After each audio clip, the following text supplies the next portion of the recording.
Oh, life could be a dream if I could take you up in paradise up above. If you would tell me I'm the only one that you love. Life could be a dream, sweetheart. Hello, hello again. Shaboom, and over the weekend. Oh, life could be a dream if I could take you up in paradise up above. If you would tell me I'm the only one that you love. Life could be a dream, sweetheart.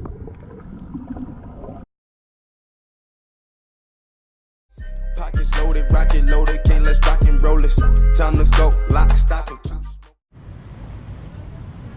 So one thing that you're going to notice straight away when you come to Thailand, especially if you're in a popular place, let's say Bangkok, Khao Nang, the Phi Phi Islands, is you will constantly be sold things. So people hang out their restaurant and their marketing technique is to just tell you to come into your restaurant. They show you the deals of the day, maybe the happy hour, which is pretty much the whole day, but you will constantly be doing it. At first you're going to be quite polite and you're going to say no thank you or yes please or anything like this, but you're going to walk down the street every day and every single shop, massage parlours, restaurants, market stalls will do it. So you might end up just ignoring them, but that's okay, isn't it? Longevity, the remedy for that is how you body rhythm readily. So whoa, I ain't got to study how another brother flow. Listen to a legend, make it. So one observation that we've found whilst being in Thailand as well is there's rarely any bins about. So once you're done with your rubbish, you pretty much have to keep it until you get to your hotel. But you do end up with little places like this.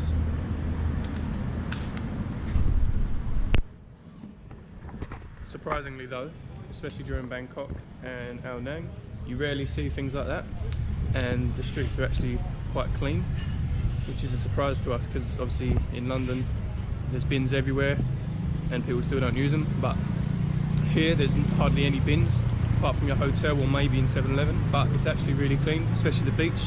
There are hardly any bins, but it's really clean.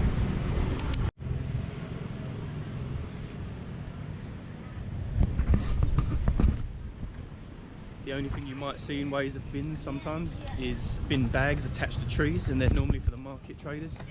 But obviously they won't mind if you put your rubbish in there. No one wants to pollute the place with plastic, you know. So just make sure you put your rubbish in a bin. Spin jumped at the ghost in the suit, looking all churchy, fingers all itching. So following on from the rubbish observation and having no bins to put stuff in, another thing that you will notice in Thailand, no matter where you are, you will be offered plastic bags no matter what you buy. So you can buy something really small and you'll be offered a plastic bag, but they will always ask, because it does seem to be a bit of a social faux pas, if you like. If you accept the bag, what you want to do is say no each time unless you absolutely need it, because I think that the people here are aware of the plastic problem and the pollution problem. And how ironic, I've just seen bins on a hike now that we're talking about this. Look at that. So yeah, if you can avoid it, try and say no to the plastic bags, and of course any rubbish that you do have, try and find a bin or keep it in your bag until you go back to your hotel. Simple tip. Isn't that right? Yeah. Bloody knackered now, are you? Don't do a video on a hike. Double C my luggage and fill them with comb blouses. Y'all cop kush, my nigga, I cop house. So one thing about Thai culture that you should know is what you'll notice on the beach, little observation, is there won't be any Thai people using the sunbeds, and there's a reason for that. So the Thai culture sees tan, browner skin as a status sort of symbol. So if you're browner, it actually means that you're probably lower class because you're more likely to be a builder or more likely to do labour. So you're in the sun more. So what happens is, if you go into the shops in Thailand, you'll see a lot of whitening cream, and we thought this was for teeth at first. It's got nothing to do with that, it's actually skin.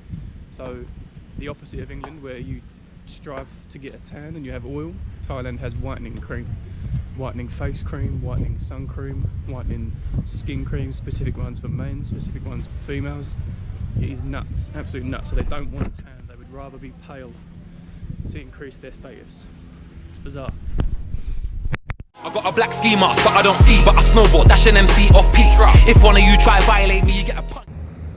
So the next observation is a little bit sad. It is to do with the way that Thailand treat their dogs and cats. They're not like pets here, they're like tools, and that's if they're lucky. A lot of times, no matter where you are, whether it's Bangkok, Ao Nang, North Thailand, Southern Thailand, you will see cats and dogs that are strays, that are really in a bad condition, to be honest. And you will notice that they don't really like to stroke them. They don't really know what strokes are. If you go to stroke some of these dogs, they'll sort of skirt away, and it's horrible to see. But that's just the sort of cultural way that they treat their dogs. One thing that we do that we like to tackle this sort of observation, we always carry a bottle of water for ourselves, but then we always carry a spare bottle of water and some sort of bowl for the dogs and for the cats that we see. We've done it a few times. You will get looked at, and you do need to be careful. I was almost bit by one of the strays, so you have got to be careful, but we just like to help out. And although it might be looked at as strange or even insulting, I'm not too sure, we try and do it anyway, because obviously some of these dogs, they're pretty much close to death, and if we can help them out for another day, then we'll try. Because one thing that we've noticed as well, we haven't seen one pet store since being here, not one for dog bowls or anything like that, nothing for toys, nothing for food. So I don't really know what the culture is for their dogs, but it's very different to that of England. So yeah, not very good. So to add to the observation about pets, we've just thought of something more to go through it. In Bangkok when we were there, wasn't it, all of the dogs seemed a bit more territorial. Yeah. And not just to people, but to other dogs around that bit. It was like they had their own little turf. Yeah, like they were still ratting things. Yeah. Like Yeah, they were still stray, but they were definitely not happy about other dogs walking into their turf, you know, a bit like a gang war. But something as well that we've noticed, so not many of the dogs around here, they don't know what petting is and things like that. They obviously don't get stroked enough or anything. It's literally like they've got no character or energy or yeah, they're just feral, you know, aren't they? I don't think I've seen one wag their tail or... Nah. So if you do go to stroke them, they might not know what it is, or you have to be very careful because some of them are injured, or they're in pain, or they're pregnant or something like that. So if you go to stroke them, they're going to think it's an attack, and then that's what happened with me, wasn't it?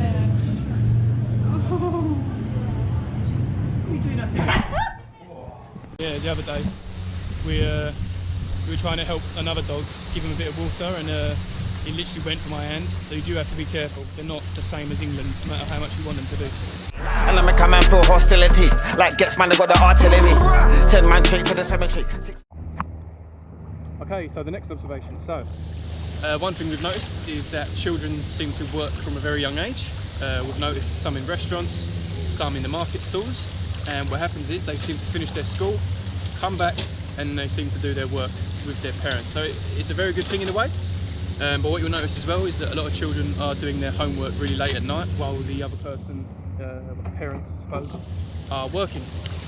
I think something that perhaps England could learn in some respects, but also Thailand could ease off in some other respects. So we've literally seen kids that are working all day long and don't seem to go to school. So it is an observation that we've noticed, but we don't know the cultural implications behind it, right? So just a little thing to look at. We need making money because I'm putting in the work. Came from the bottom and came from the dirt. Top boy made a striking verse when I break him bad like Heisenberg. So one observation that I feel that is really important to put in this video, especially now that I'm on a beach, is the lack of lifeguards. So if you are on a beach and you fancy a swim, you will notice that there are very little staff and very little help, very little lifeguards. Okay, so you do swim at your own risk. Obviously this is a massive beach near Ao Nang, and there's not one lifeguard, and over there is an even bigger beach, and there's also not one lifeguard. So you do need to be extremely careful, especially for doing activities like canoeing and things like that. One thing I will say, part of the observation, is that every now and then you will see what looks like a staff member in a canoe. I'm not sure if these are the lifeguards, perhaps. But yeah, you do need to just be careful, especially if you're doing swimming in the sea. especially if it's wavy, don't go too deep, and try and follow the little parameters that they set. They usually set parameters with buoys where you can swim. The reason they do that is because boats are allowed to park outside of these parameters, and if you've noticed, they're very dangerous with the propellers, so you do need to be very careful, alright? That's one thing I would say, just be careful. There are no lifeguards once you're out here, so make sure you come with twos or with a group. Boy, what you gonna say, what you gonna do, run? Oh yeah, right, you ain't gonna do none. Bad boy life ain't all that you... So an observation that Loren has noticed a bit more often lately in our name is that there doesn't seem to be break rooms and things like that. If you're working, what seems to happen is if the staff are having lunch, they just sort of like set up a picnic outside of the shop, don't they? Yeah, it's like blanket. Yeah. Sit around it. Like a towel or blanket, and then they just have some pad thai and just all chat with each other and sit Or down. It's just like if it's a quiet place, and you just eat whatever. Yeah. So it's so much different to England. If you were having lunch right now, you try and walk as far away than you can to work, you know, and then not with anyone, you go alone. Yeah, they all have it together though, which is quite cool. Yeah, exactly, yes. You just see them sitting all on their blanket together. Yeah, definitely. That's all cool. I think we should learn. In our hotel, the little balcony bits, have you noticed that they all go there? Yeah, they do, I yeah. think it's more like the cleaning stuff. I was in the shadows, I came to the light with a path for speakers who wanna be first and never be last. I've been ahead of the game, I've been ahead of the crowd. So one other observation that we both noticed was that it's the opposite of England, where London capital is the most expensive place and the outskirts it will get a little bit cheaper. It seems to be different here.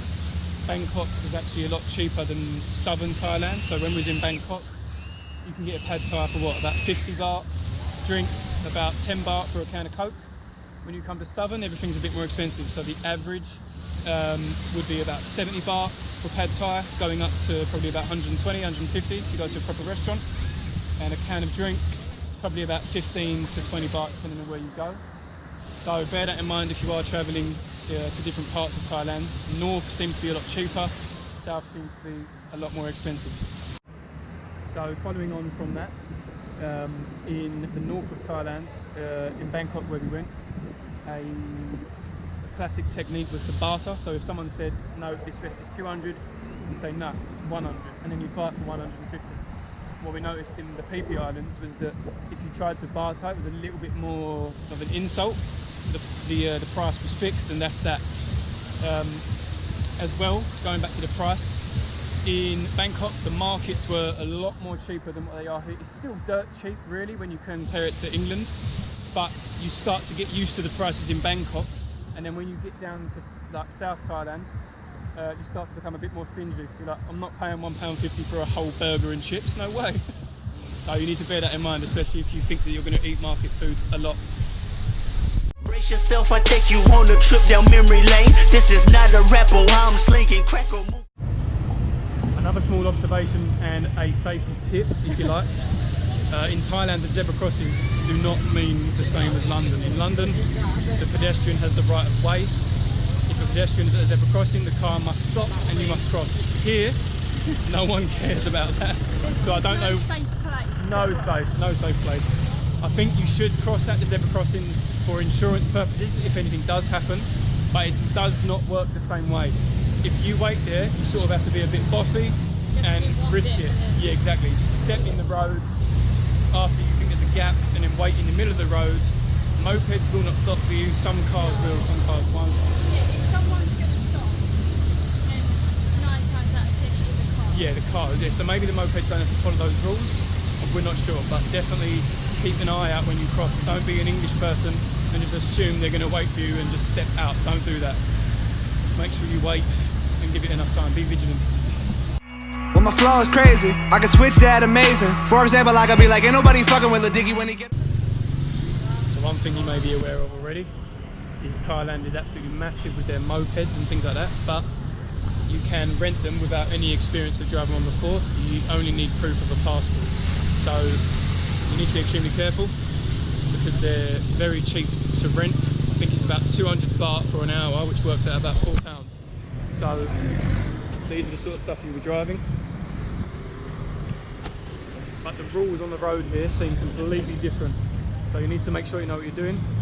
And one thing to note is that the #1 tourist killer in Thailand is moped related. Moped crashes, moped collisions, things like that. So you do need to be extremely careful with what you're doing.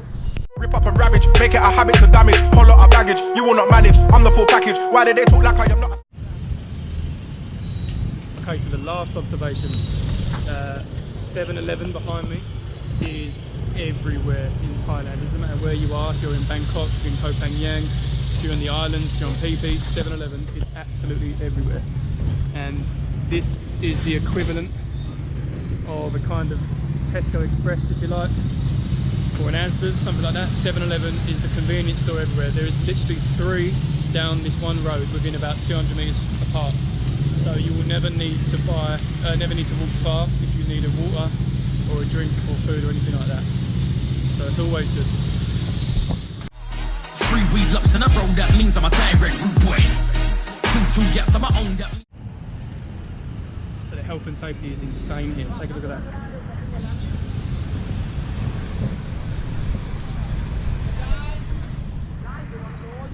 So there's no strapping, no helmets or anything like that. They're literally just held up by one person holding the leather. Sorry.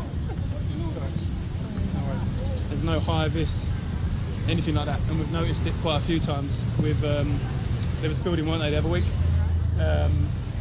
Literally one of the signs was saying, make sure you wear your high vis, make sure you wear your helmet, and make sure there's railings. And literally this bloke was being chucked bricks up while he was holding nothing on, was it? No helmet, anything.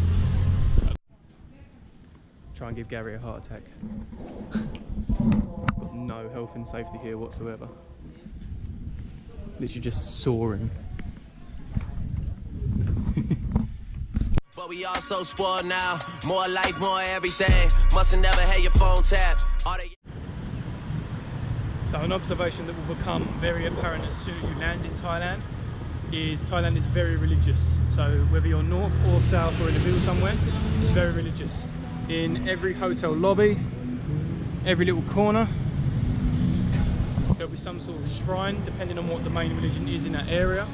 So there's obviously a lot of Buddhists, there is a lot of Hindu, some Muslim places. There's actually a mosque further down the road. But in every hotel lobby there will be a shrine. They seem to give food and drink. I'm not sure what the cultural relevance is to it, but they seem to give drink every day.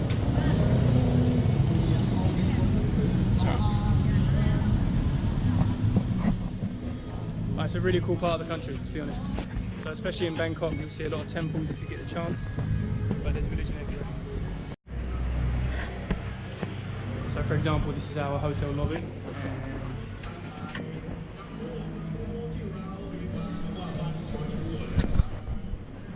There's at least one shrine in each place, I'm sure.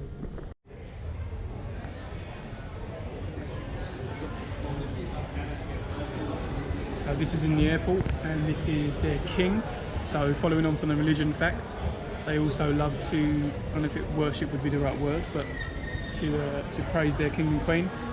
We was at the train station, the night train, and the national anthem come on, isn't it? And everybody stops dead still, and you have to just wait. Some people put their hand on their heart, some people touch their collar, and this happened twice. So it's a good thing to have a look at. Tell my man come off the road, go get a job and salary. That man sell diet coke. So one final tip, since this is our last day, is to do with money and saving money. So one thing that you'll notice in all of the popular places in Thailand is that there are an absolute ton of exchange rates and cash machines. So for example, I'll probably fast forward this in the footage. One here. You can also exchange at the tourist help desks. You can also exchange in the stores. And there are also cash points everywhere. Don't be afraid to be patient and look in multiple ones. The rates are going to be totally different. There's one near 7-Eleven down here. There are 2 cash points. The one on the left gave a rate of 41. The one on the right gave a rate of 38. So just that small little look gave a huge difference. So let me just show you.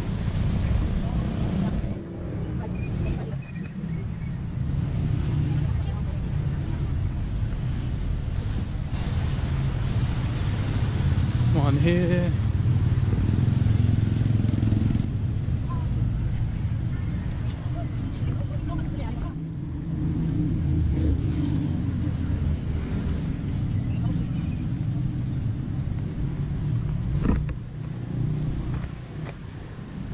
Small little booths like that.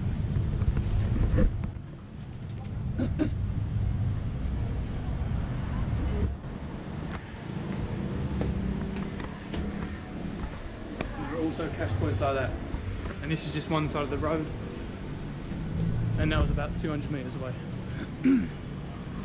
So make sure you take your time, look at what the current rate is right now on Google. You probably won't get that rate anyway, but just look around first. That's the first point.